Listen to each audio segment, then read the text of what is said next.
Also in Grand Rapids, Michigan, Craig Sanford's defense attorney was able to delay the inevitable for his client, asking that sentencing be scheduled for later. Of course, Craig Sanford is a 59-year-old who says that his impregnating of a 16-year-old student was not a crime, but instead it was a love story.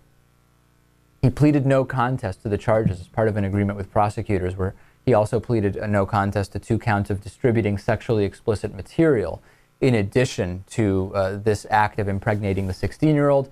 Under the agreement, Sanford also has to register as a sex offender and is going to lose his teaching certificate. Both seem perfectly warranted. Mental illness, right? I mean, how can a love story as opposed to a crime? Well, this is, would you, I don't even know if you'd call this pedophilia. It might be, depending on the state's laws. But the girl was not prepubescent, I think, is your argument. There are a lot of situations in which pedophiles say, no, like, the child loves me, like, we love you. It's like, it's a love thing.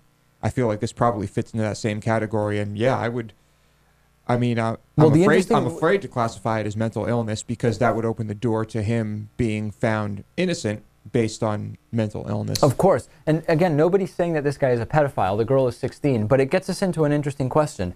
When you see an age disparity in relationships, let's assume we're not talking about any relationship that is illegal according to the law. Okay, so we're talking about legal relationships.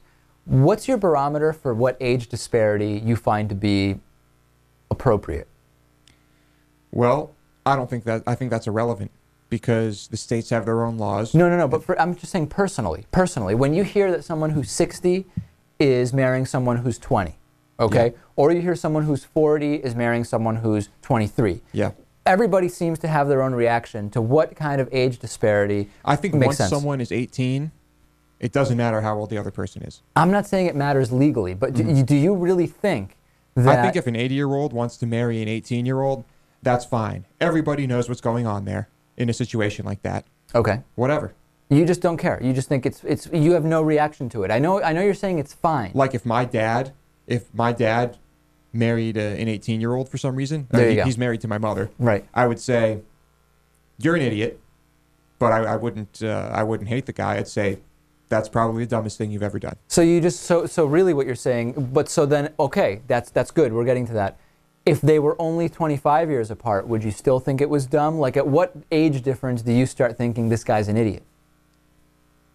I can't answer that. I mean, you have to gauge the person, you have to gauge the people and their maturity level and their intentions. It's too vague. Could there be a situation where one of the individuals is 80 and one of the individuals is 20, and you wouldn't think that it's some kind of odd or bizarre situation?